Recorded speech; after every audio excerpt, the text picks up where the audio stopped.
मुख्यमंत्री माझी लाडकी बहीण योजना राज्य सरकारने आत्ताच लॉन्च केलेली आहे।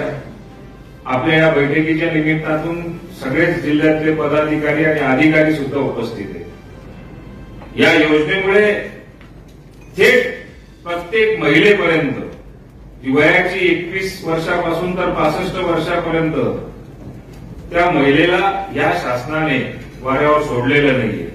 महिला बाल कल्याण विभागाच्या माध्यमातून आपापल्या ज्या सेविका असतील, अंगणवाडी सेविका असतील, मदतनीस असतील, यांच्या माध्यमातून ते फॉर्म भरले जात आहेत। पण समाजामध्ये अशा स्वरूपाची जर का जबाबदारी आपल्याला पार पाडायची असेल तर मी सगळ्या अधिकाऱ्यांना सुद्धा विनंती करेन की आपापल्या परीने आपल्या परिसरामध्ये जे काही निकष ठरवून दिलेले आहेत, निकष तर एवढे सोपे करून दिलेले आहेत की आता आधार कार्ड घ्यायचं आणि त्या आधार कार्डवरच्या आधारावरती जो फॉर्म अपलोड करायचा असेल तो अपलोड करायचं काम सोपं करून दिलेलं आहे।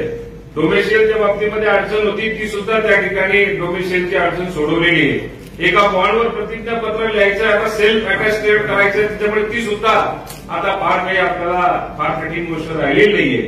त्यामुळे या निमित्ताने माझी मुख्यमंत्री माझी लाडकी बहीण या योजनेकरता आपण एक जबाबदारी स्वीकारावी आणि आपापल्या परीने ज्या ठिकाणी कॅम्प चालवता येत असेल, ज्या ठिकाणी हॉस्पिटल असेल, शाळा असेल, आपण थोडेसे सुशिक्षित असतो, भरणाऱ्याला ते सोपं झालं पाहिजे या दृष्टिकोनातून आपल्या जिल्ह्यातल्या सर्व अधिकाऱ्यांनी सुद्धा त्याच्यामध्ये आपला सहयोग ठेवावा अशी या निमित्ताने विनंती करतो।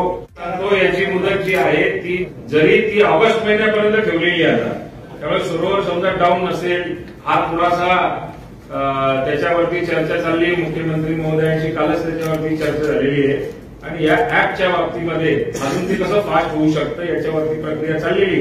पण 1 जुलैपासून 31 ऑगस्ट पर्यंत जरी तुमच्या फॉर्मची नोंदणी झाली आणि 1 जुलैपासून त्याचा जो काही मोबदला द्यायचा असेल, जे आपल्याला मानधन द्यायचं असेल किंवा अनुदान द्यायचं असेल 1500 रुपयाप्रमाणे 1 जुलैपासून प्रत्येक महिलाच्या अकाउंटवरती ते जाते।